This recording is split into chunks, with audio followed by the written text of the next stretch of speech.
मदरसा अजीजिया की लाइब्रेरी में आज चली अधजली पुस्तकें, धुएं से काले पड़ गए पन्ने, या फिर उन्हें ताकती उदास काली पुती दरकी हुई दीवारें ही नजर आती हैं, या फिर गेट के बाहर बंदूक लिए बैठी पुलिस टीम दिखती है, जिसकी गैर मौजूदगी में दंगाइयों ने 31 मार्च को 100 साल पुराने मदरसा अजीजिया के कुछ हिस्सों और लाइब्रेरी को आग लगा दी थी।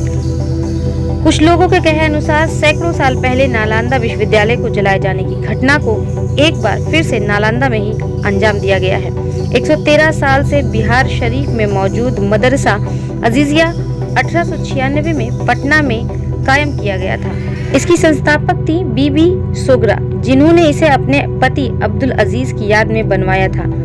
मुस्लिमों में मॉडर्न तालीम की मुहिम से जुड़े मजहर अलीम अंसारी की किताब सफरनामा मजहरी में जिक्र है कि सोगरा बीबी ने तभी एक वक्फनामा के जरिए अपनी सारी जायदाद, जिसकी सालाना आमदनी 19वीं सदी में 1.25 लाख रुपए और कुल भूमि 28,000 बीघे से ज्यादा थी, शिक्षा के विस्तार और मानवता की सहायता के लिए दान कर दी थी।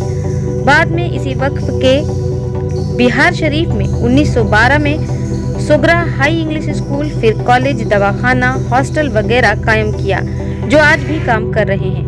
सोगरा स्कूल में लगी मेरिट लिस्ट शहर को की गई खिदमत की मिसाल के तौर पर देखी जा सकती है। मार्च के आखिरी जुम्मे को दोपहर बाद इलाके से निकली रामनवमी शोभा यात्रा के बाद दंगाइयों की एक भीड़ ने, जो कि एफआईआर के अनुसार मदरसे को निशाना बनाए हुए मुख्य द्वार पे लगे ताले और जंजीर को तोड़कर भीतर घुस गए। रमजान का महीना होने के कारण संस्था में छुट्टी थी और वहां मौजूद मदरसे का चौकीदार मोहन बहादुर हथियार से लैस भीड़ को रोकने में असफल रहा।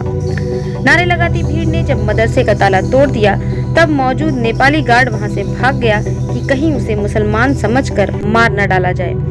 बावर्ची अब्दुल गफ्फार ने चौकी के नीचे घुसकर किसी तरह अपनी जान बचाई।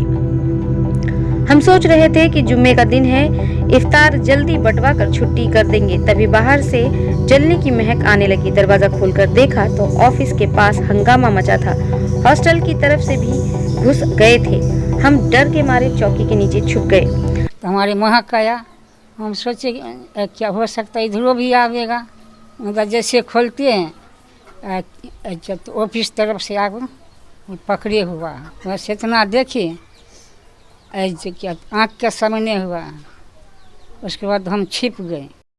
मदरसे में आगजनी की घटना को साजिश करार देते हुए सोगरा वक्फ के अध्यक्ष सैयद सैफुद्दीन फिरदौसी कहते हैं कि भवन और अलमारियों की तो भरपाई हो जाएगी, लेकिन इल्म और तहजीब पर जो हमला किया गया है उसकी भरपाई कभी भी संभव नहीं है। उन्होंने कहा, इस घटना की बू भी उसी तरह मौजूद रहेगी जैसे सैकड़ों साल पहले नालंदा विश्वविद्यालय को जलाए जाने की आज तक महसूस की जा सकती है।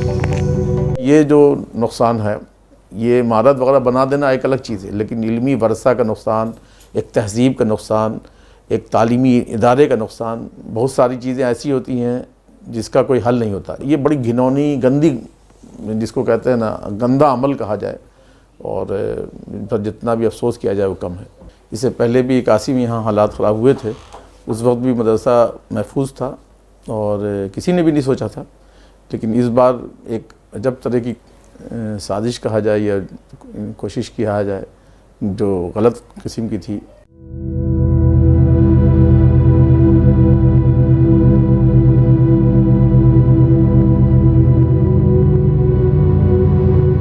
पैंतालीस 100 किताबें हमारे यहाँ मौजूद थी, जो बताई जा रही कि नायाब किताबें थीं, जिसको मखतूता और कलमी किताबें कहा जाता है, तो वो तकरीबन 250 किताबें थीं। ये जो नुकसान है, ये इमारत वगैरह बना देना एक अलग चीज़ है, लेकिन इल्मी वरसा का नुकसान, एक तहजीब का नुकसान, एक तालीमी इदारे का नुकसान, बहुत सारी चीज़ें ऐसी होती हैं जिसका कोई हल नहीं होता। ये बड़ी घिनौनी, गंदी, जिसको कहते हैं ना, गंदा अमल कहा जाए, और इन पर जितना भी अफसोस किया जाए वो कम है।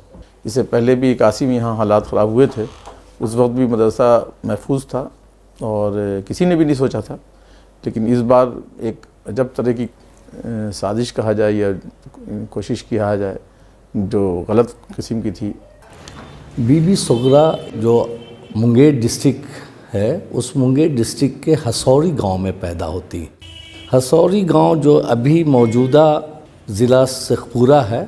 जब उनकी शादी हुई मौलवी अब्दुल अजीज़ साहब से, जो ऑनररी मजिस्ट्रेट थे, तब उनका हेडक्वार्टर बिहार शरीफ हो गया, बिहार शरीफ के लहरी मोहल्ला में। आखिर में 1896 में 21 सितंबर को उन्होंने अपनी पूरी जायदाद को वक्फ कर दिया। फिर बात जो है कि आज से 100 साल पहले की एक औरत हमारे ही समाज के अंदर की, जो खुद पर्दानशी थी, उसने कितनी, उसकी सोच कितनी ऊंची थी और बुलंद थी।